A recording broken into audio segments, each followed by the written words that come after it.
Hello साथियों, एक exam cycle में आप सभी का स्वागत है। मैं आशुतोष कुमार सिद्धार्थ। आप लोगों का मध्यकालीन इतिहास चल रहा है, जिसमें आप लोगों का राष्ट्रकूट साम्राज्य कल हुआ था। आज हम देखेंगे उनका राजनीतिक और विचार, यानी मध्यकालीन इतिहास। मध्यकालीन इतिहास। इस मध्यकालीन इतिहास में जो आज हमारा टॉपिक है, राजनीतिक विचार और संगठन। राजनीतिक विचार और संगठन। विचार और संगठन। राजनीतिक विचार और संगठन।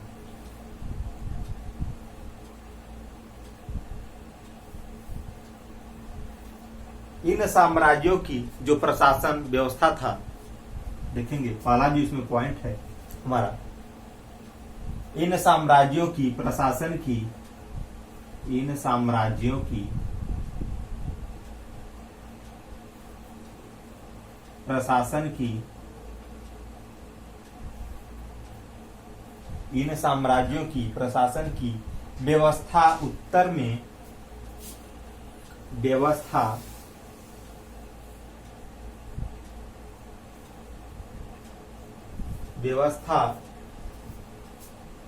उत्तर में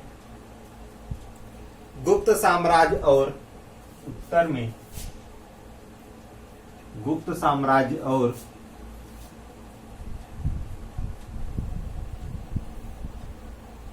गुप्त साम्राज्य और हर्ष के राज्य और दक्कन में हर्ष के राज्य और दक्कन में हर्ष के राज्य और दक्कन में चालुक्यों के आचार विचार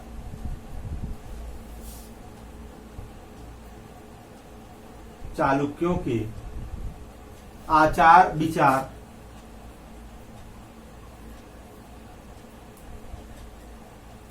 चालुक्यों के आचार विचार पर आधारित थी। पर आधारित थी।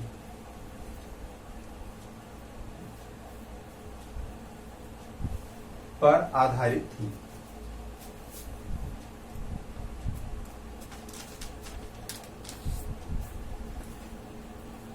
यानी इन साम्राज्यों की प्रशासन की व्यवस्था उत्तर में गुप्त साम्राज्य और हर्ष के राज्य और दक्कन के चालुक्यों के आचार विचार पर आधारित थी। यानी जो राष्ट्रकूट साम्राज्य थे, उसमें राष्ट्रकूट साम्राज्य के प्रशासन की व्यवस्था उत्तर में गुप्त साम्राज्य और हर्ष के राज्य और दक्कन में चालुक्यों के आचार विचार पर आधारित थी। अब इसमें हम नेक्स्ट पॉइंट देखेंगे। हमारा जो अगला पॉइंट है,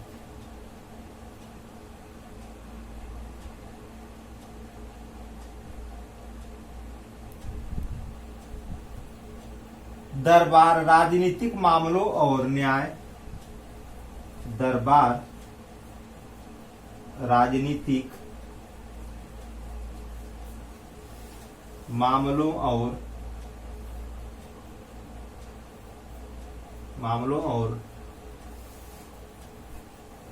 दरबार राजनीतिक मामलों और न्याय की ही नहीं, न्याय की ही नहीं, सांस्कृतिक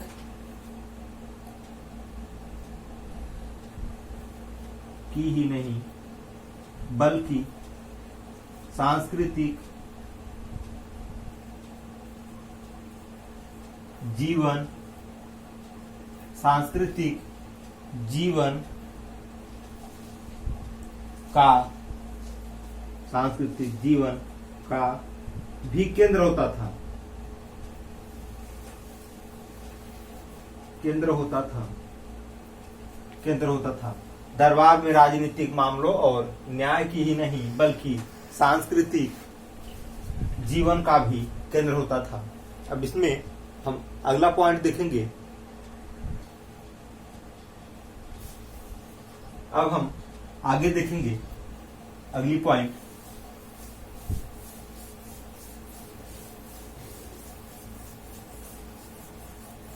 अगला पॉइंट क्या है हमारा, उसको देखेंगे। नेक्स्ट पॉइंट, अरब लेखकों के अनुसार, अरब लेखकों के अनुसार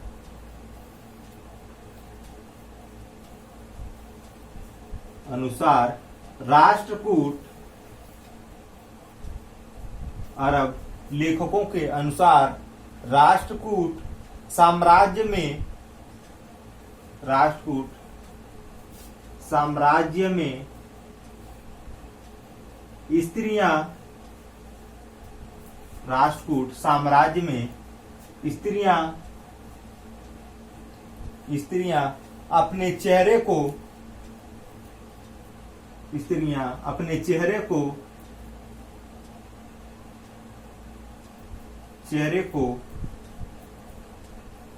ढकती नहीं थी। अरब लेखकों के अनुसार राष्ट्रकूट साम्राज्य में जो स्त्रियां थीं वो अपने चेहरे को ढकती नहीं थी। अब इसी में अगला पॉइंट देखेंगे हम। नेक्स्ट पॉइंट, राजाओं के बीच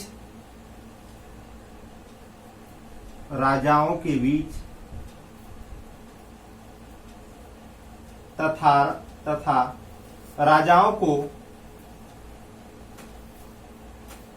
राजाओं के बीच तथा राजाओं और उनके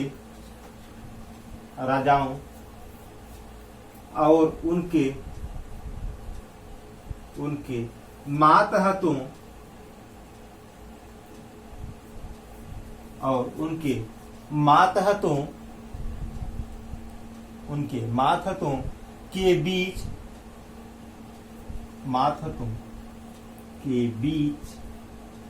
प्रायः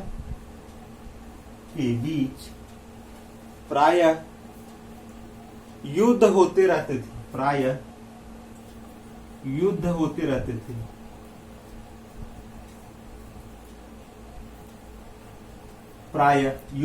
रहते थे। अब इसी में हम अगला पॉइंट देखेंगे। हमारा अगला पॉइंट क्या है, राजा अक्सर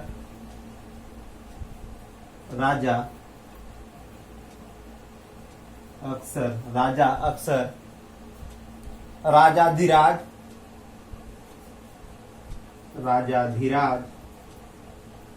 परमभट्टाकर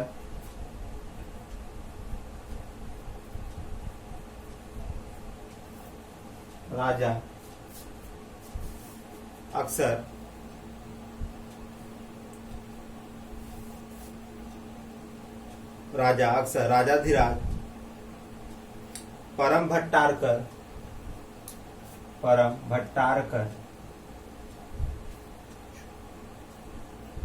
परम भट्टारकर आदि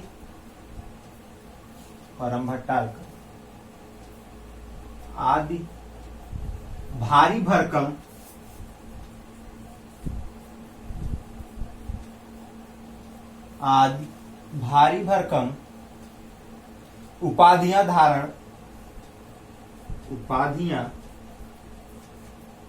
धारण करते थे। राजा अक्सर राजाधिराज परम भट्टारकर आदि भारी भरकम उपाधि धारण करते थे। ये अपने नाम के साथ जो इनको उपाधि प्रदान की जाती थी राजा को, राजाधिराज या परम भट्टारकर आदि से इनकी उपाधियां धारण करते थे। अब इसी में देखेंगे करते थे। और चक्रवर्ती अर्थात सभी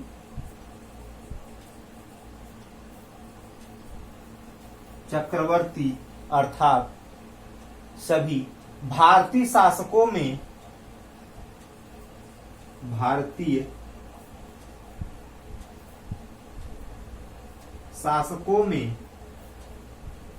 सर्वोच्च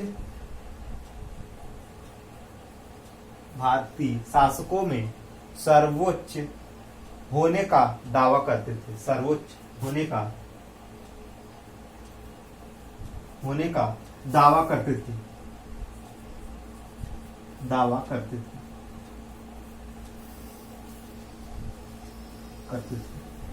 राजा अक्सर राजाधिराज, परम भट्टाकर आदि भारी भरकम उपाधि धारण करते थे। चक्रवर्ती अर्थात सभी भारतीय शासकों में सर्वोच्च होने का दावा भी करते थे। अब इसी कड़ी में हम अगला पॉइंट देखेंगे। हमारा अगला पॉइंट क्या है?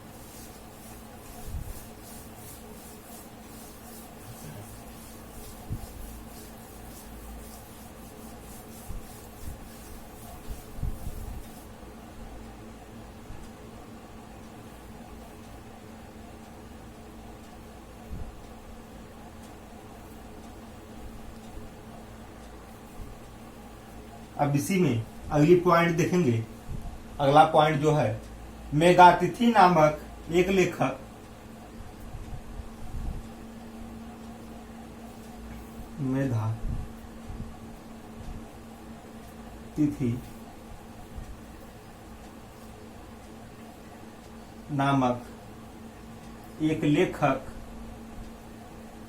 मेघातिथि नामक एक लेखक यानी एक समकालीन लेखक का विचार था। एक समकालीन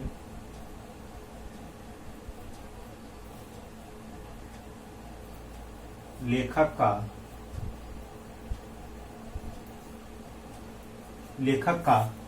विचार था कि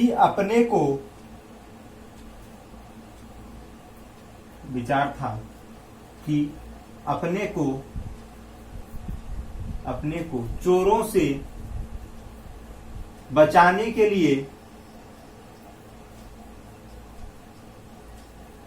चोरों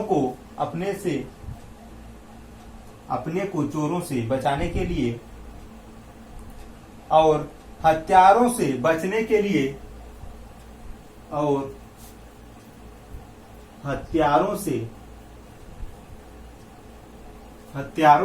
बचने के लिए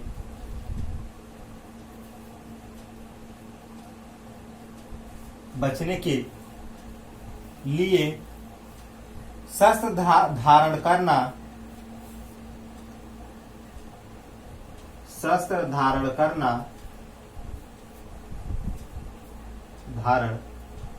हर व्यक्ति का अधिकार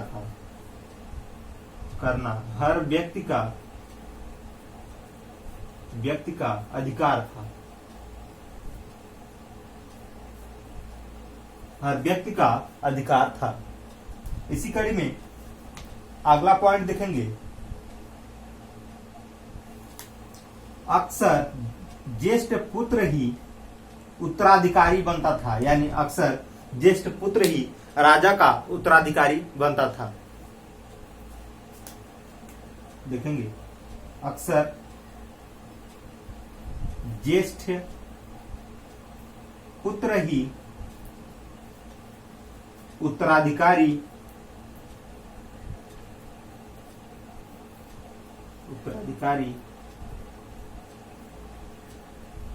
अक्सर ज्येष्ठ पुत्र ही उत्तराधिकारी बनता था।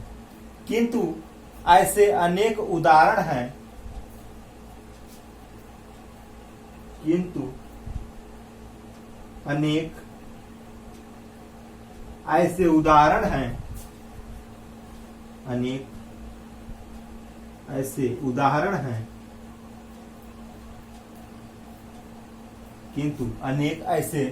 हैं जिसमें ज्येष्ठ पुत्र को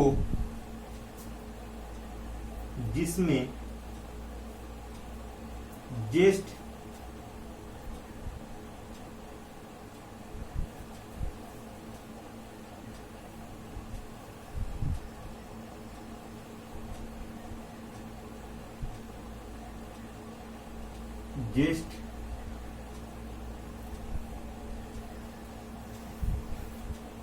पुत्र को,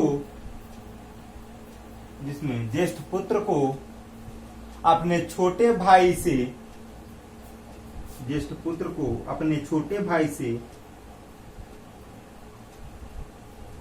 से लड़ाई, अपने छोटे भाई से लड़ाई लड़ना पड़ा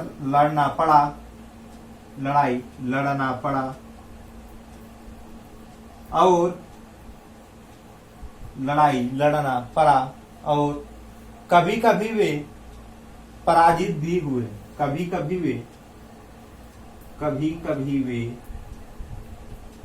पराजित भी हुए, पराजित भी हुए। अक्सर यानी राजा का अक्सर जो बड़ा पुत्र होता था वही उत्तराधिकारी बनता था, किंतु अनेक ऐसे उदाहरण हैं, कुछ ऐसे राजा हैं जिनके ज्येष्ठ पुत्र को अपने छोटे भाई से लड़ाई करनी पड़ती थी उत्तराधिकारी बनने के लिए, और कभी कभी वे लड़ाई में हार जाते थे तो उनका छोटा भाई भी उत्तराधिकारी बन जाता था। इस गद्दी के लिए बड़े भाई और छोटे भाई दोनों में लड़ाइयां होती थी, युद्ध होता था। इसके बाद यह निर्धारण होता था कि कौन उत्तराधिकारी ये बनेगा। अब इसी कड़ी में हम अगला पॉइंट देखेंगे।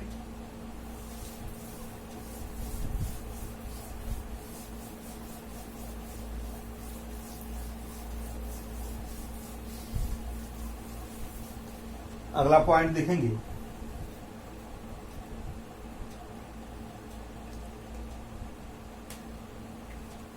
जैसे उसी का उदाहरण देख लेते हैं।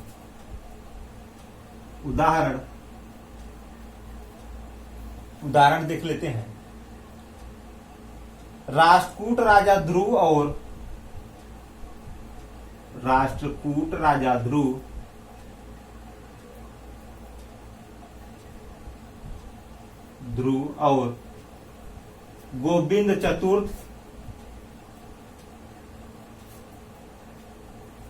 गोविंद चतुर्थ ने अपने बड़े भाइयों का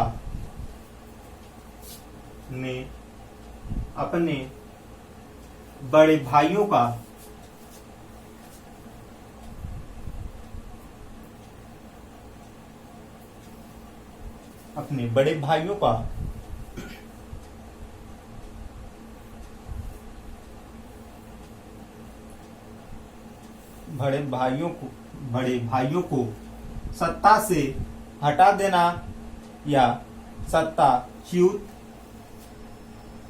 भाइयों को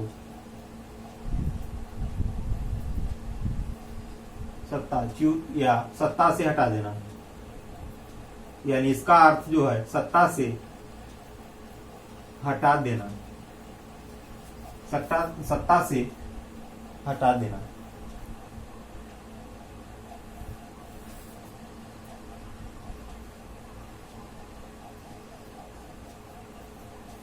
किया। अब इसी में अगला उदाहरण देखेंगे, यानी अगली पॉइंट।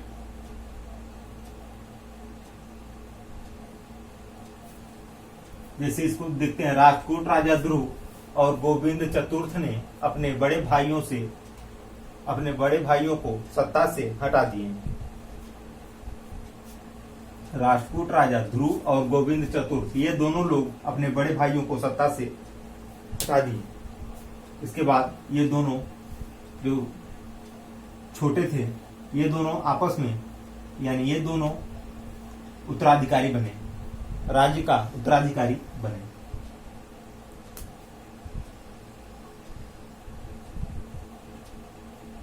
अगला पॉइंट देखेंगे, राजकुमारियों को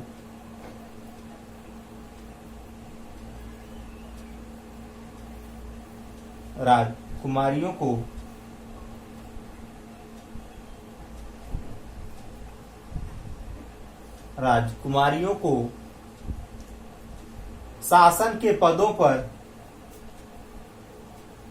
शासन के राजकुमारियों को शासन के पदों पर नियुक्त करने का एक अपवाद, पदों पर नियुक्त करने का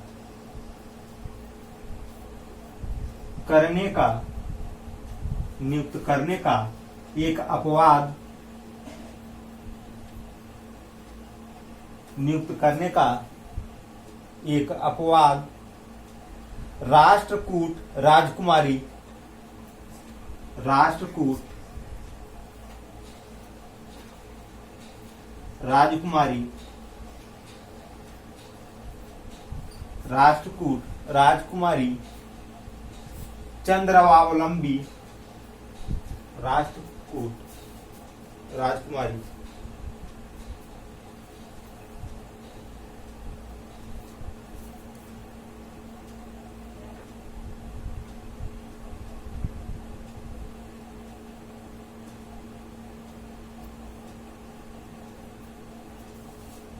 राष्ट्रकूट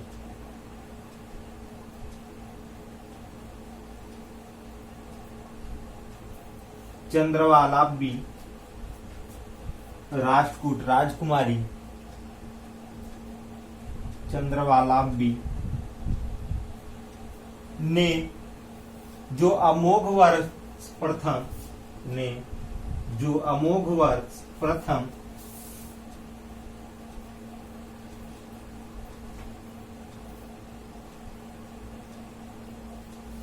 अमोघ वर्ष प्रथम की पुत्री थी और की पुत्री थी और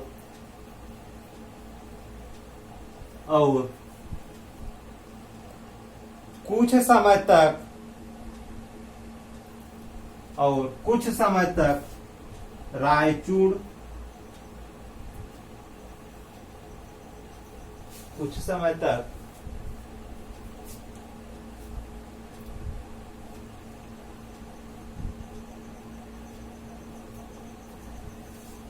कुछ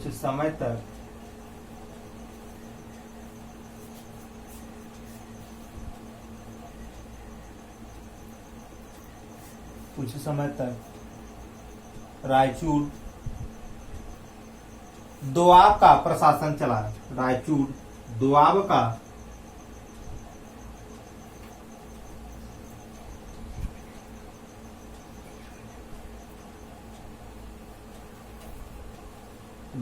प्रशासन चलाया। राजकुमारियों को शासन के पदों पर नियुक्त करने का एक अपवाद था। राष्ट्रकूट राजकुमारी चंद्रावलंबी ने जो अमोघ वर्ष प्रथम की पुत्री थी, यानी चंद्रावलंबी अमोघ वर्ष प्रथम की पुत्री थी, कुछ समय तक ये रायचूड़ की प्रशासन चलाया। यह अपवाद माना जाता है कि जो महिला ने प्रशासन को चलाया, नहीं तो इसके पहले जो भी देखे हैं सभी में कोई राजा जो भी है उसका या राजा है या उसका पुत्र है वही उत्तराधिकारी बनता है, वही साम्राज्य को चलाता है। लेकिन यहाँ पर देखेंगे अमोघ वर्ष प्रथम की जो पुत्री थी चंद्रावलंबी, इन्होंने दोआब रायचूड़ का जो दोआब था वहां पर प्रशासन को चलाया। अब इसी कड़ी में हम आगे देखेंगे अगला पॉइंट हमारा क्या है।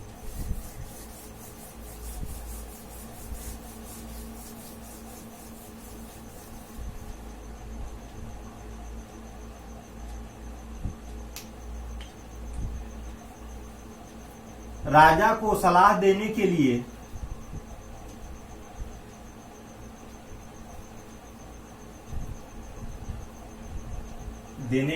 प्रायः अनेक मंत्री होते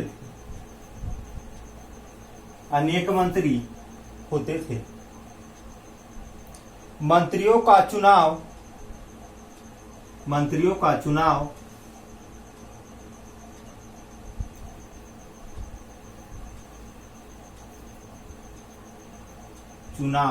राजा आमतौर पर राजा आमतौर पर प्रमुख परिवारों से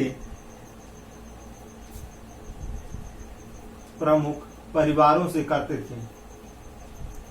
परिवारों से करते थे।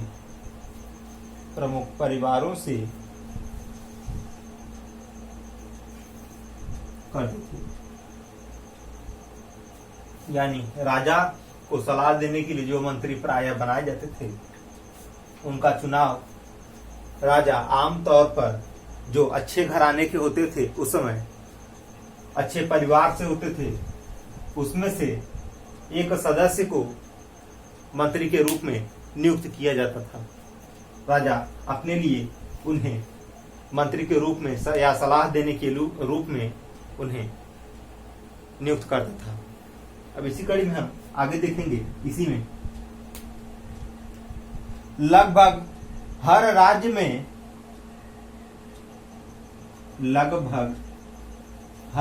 में एक पत्राचार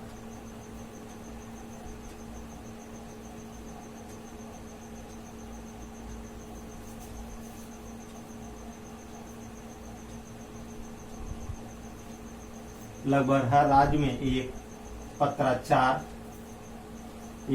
पत्राचार से संबंधित मंत्री होता था। पत्राचार से संबंधित मंत्री होता था। यानी हर राज्य में एक पत्राचार होता था। पत्राचार संबंधी मंत्री होता था जो संदेश को एक राज्य से दूसरे राज्य को पहुंचाता था, एक साम्राज्य से दूसरे साम्राज्य तक पहुंचाता था। इसी में आगे देखेंगे, जो विदेश मंत्री की तरह कार्य करता था, जो विदेश मंत्री की तरह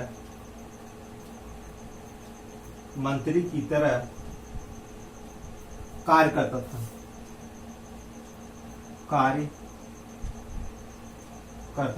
जो विदेश मंत्री की तरह कार्य करता था।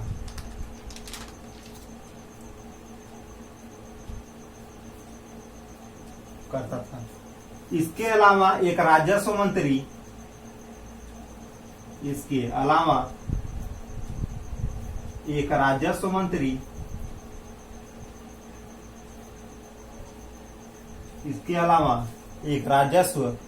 मंत्री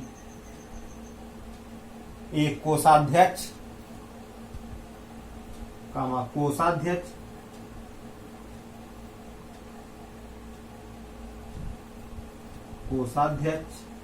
सेनापति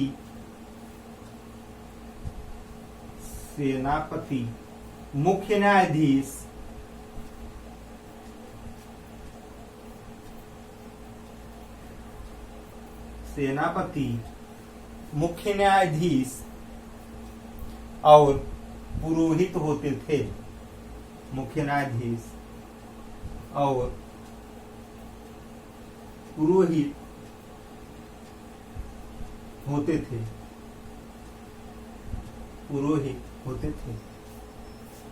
लगभग हर राज्य में एक पत्राचार से संबंधित होता था। एक पत्राचार से संबंधित मंत्री होता था जो विदेश मंत्री की तरह कार्य करता था। इसके अलावा एक राजस्व मंत्री, एक कोषाध्यक्ष, एक सेनापति और मुख्य न्यायाधीश और पुरोहित भी होते थे। अब इसी कड़ी में हम आगे देखेंगे। अगला पॉइंट क्या है हमारा, उसको देखेंगे।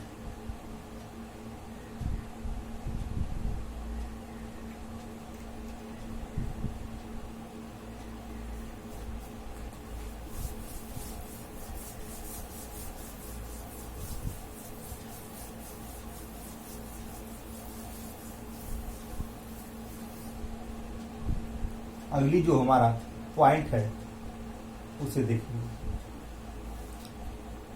पाल प्रतिहार और राष्ट्रकूट। पाल प्रतिहार और राष्ट्रकूट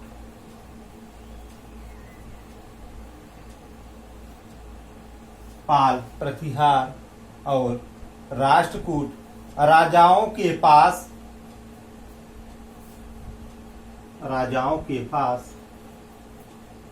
विशाल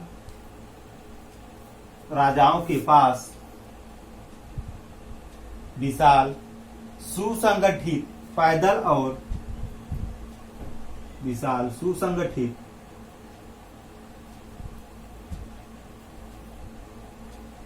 पैदल और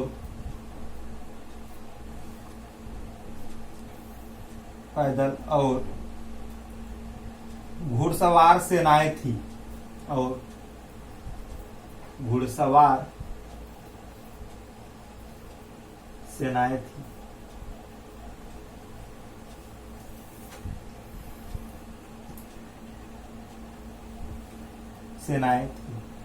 तथा बड़ी संख्या में जंगी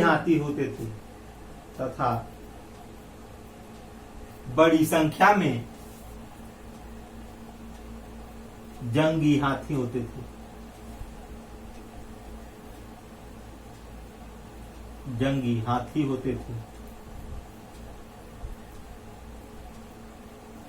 होते थे पाल, प्रतिहार और राष्ट्रकूट राजाओं के पास एक विशाल पैदल और सुसंगठित घुड़सवार सेनाएं भी थी तथा बड़ी संख्या में जंगी हाथी भी उनके पास थी।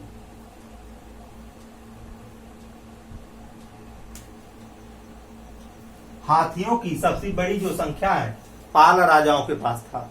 सबसे ज्यादा हाथियों की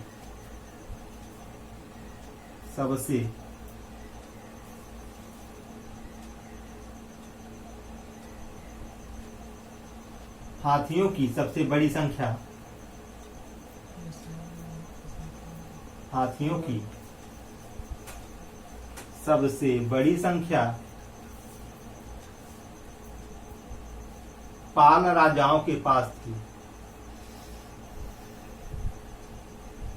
पाल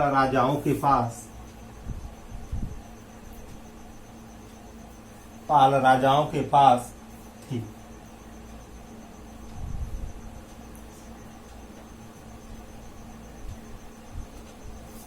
राष्ट्रकूट और इसी में देखेंगे राष्ट्रकूट और प्रतिहार राजा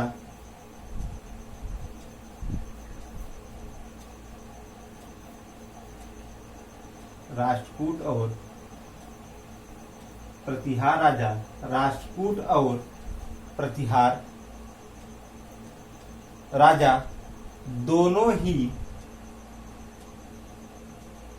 ही समुद्र के रास्ते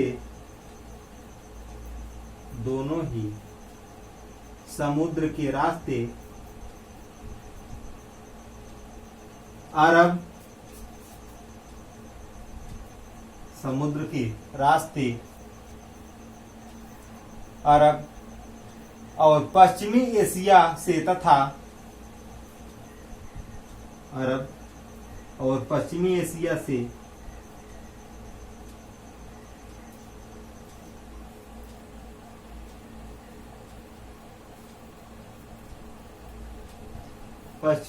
एशिया से तथा बड़ी संख्या में घोड़ों का आयात करते थे बड़ी संख्या में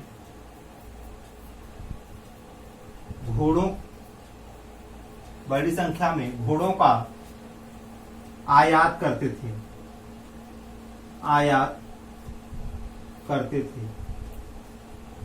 राष्ट्रकूट और प्रतिहार राजा दोनों ही समुद्र के रास्ते अरब और पश्चिमी एशिया से बड़ी संख्या में घोड़ों का आयात करते थे। अब इसी कड़ी में हम अगला पॉइंट देखेंगे।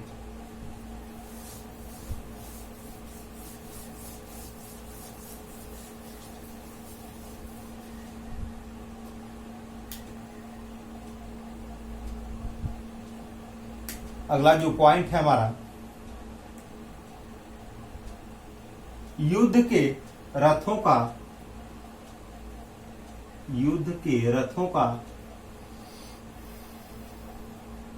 युद्ध के रथों का कोई हवाला नहीं मिलता। युद्ध के रथों का कोई हवाला नहीं मिलता। कोई हवाला नहीं मिलता। जिसका प्रचलन समाप्त हो चुका है। जिसका प्रचलन समाप्त हो चुका है। जिसका प्रचलन समाप्त हो चुका है।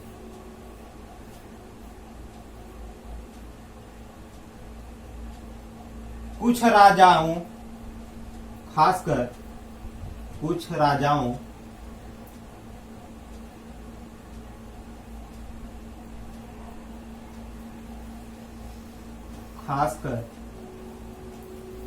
राजाओं खासकर राष्ट्रकूटों के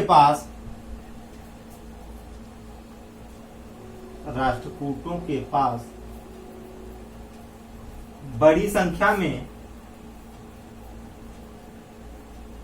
बड़ी संख्या में किले होते थे। बड़ी संख्या में किले होते थे।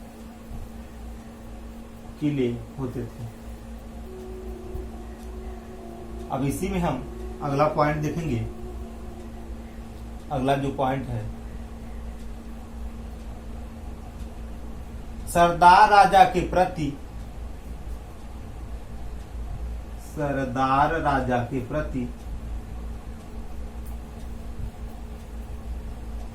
निष्ठा, सरदार राजा के प्रति निष्ठा रखते थे।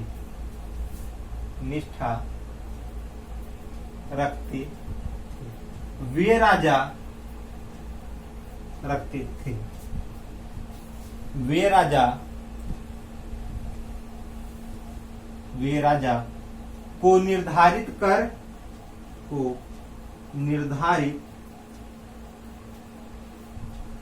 या नजराना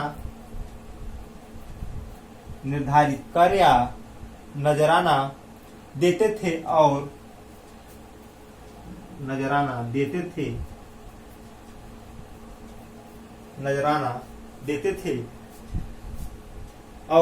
उसे निर्धारित संख्या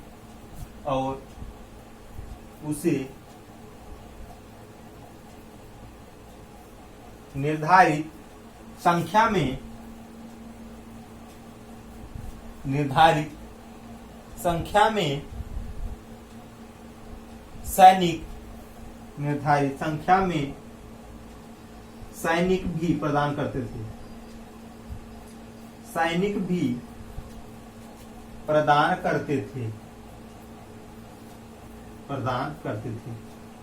सरदार राजा के प्रति निष्ठा रखते थे। वे राजा को निर्धारित कर नजराना देते थे और उसे निर्धारित संख्या में सैनिक भी प्रदान करते थे।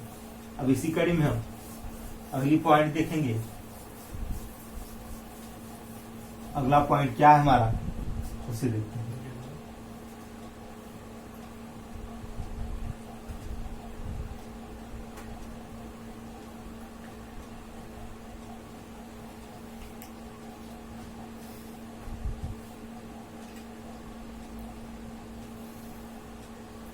पाल और प्रतिहार साम्राज्यों को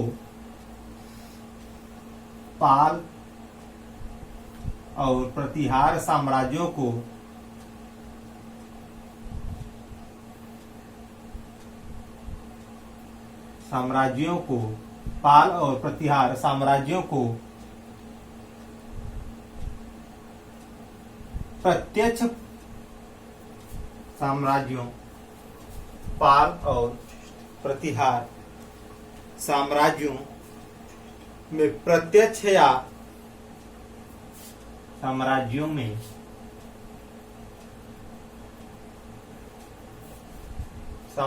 में प्रत्यक्ष प्रशासित क्षेत्र, प्रशासित क्षेत्र, क्षेत्र भुक्ति, प्रशासित क्षेत्र भुक्ति या जिसे प्रांत कहते थे, भुक्ति, भुक्ति को ही प्रांत कहा जाता था।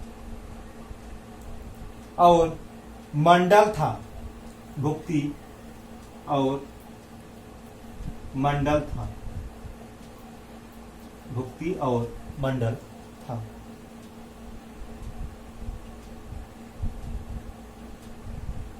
और जो विषय थे जिलों में विभाजित थे, और विषय जिलों में विभाजित थे, विभाजित थे, विषय जिलों में विभाजित थे। अब इसी में हम आगे देखेंगे, अगली जो पॉइंट है हमारा, प्रांत का अधिपति, प्रांत या भुक्ति का अधिपति ऊपरिक,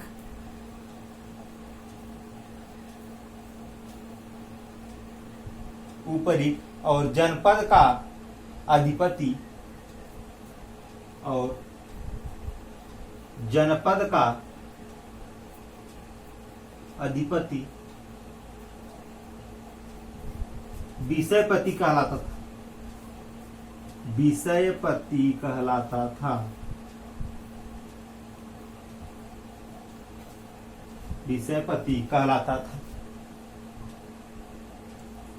यानी प्रांत का जो अधिपति होता था ऊपरी कहलाता था, और जनपद का जो अधिपति होता था विषयपति कहलाता था।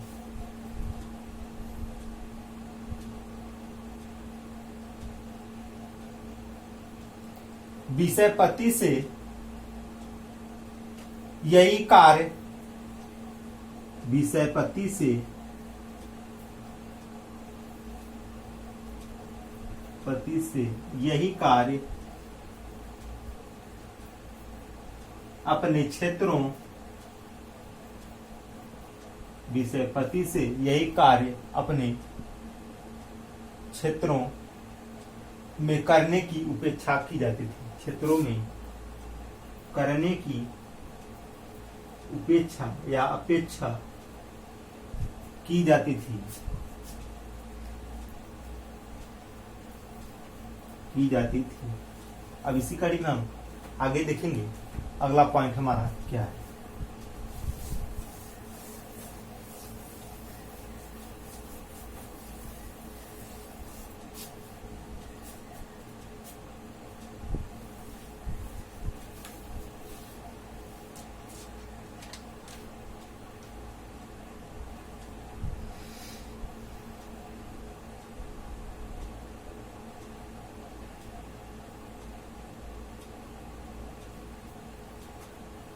अब इसमें देखेंगे अगला पॉइंट, नगरों और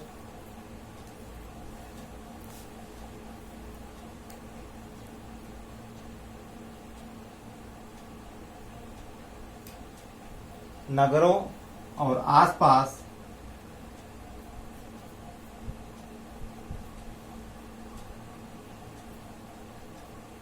नगरों और आसपास के क्षेत्रों में कानून व्यवस्था, आसपास के क्षेत्रों में कानून व्यवस्था, क्षेत्रों में कानून व्यवस्था कायम रखना, कानून व्यवस्था को कायम रखना कोष्ठपाल या कोतवाल, कोष्ठपाल या कोतवाल की जिम्मेदारी होती थी, की जिम्मेदारी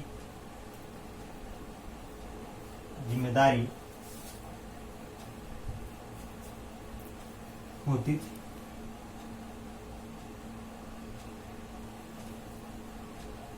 यानी राजनीतिक विचार और उसका जो संगठन था उसके बारे में आज जितने भी टॉपिक थे, जितने भी पॉइंट था, सब बता दिए एग्जाम के पॉइंट ऑफ व्यू से। आज ये हमारा चैप्टर समाप्त हो रहा है। मध्यकालीन इतिहास का दूसरा चैप्टर आज समाप्त हो रहा है। इस वीडियो को हम आज यहीं पर रोकते हैं। ये वीडियो आप लोगों को एग्जाम के पॉइंट ऑफ व्यू से अगर आपको अच्छा लगे तो इस वीडियो को ज्यादा से ज्यादा शेयर करिएगा और लाइक करिएगा, कमेंट करिएगा और हमारे चैनल को ज्यादा से ज्यादा सब्सक्राइब करिएगा। जय हिंद साथियों।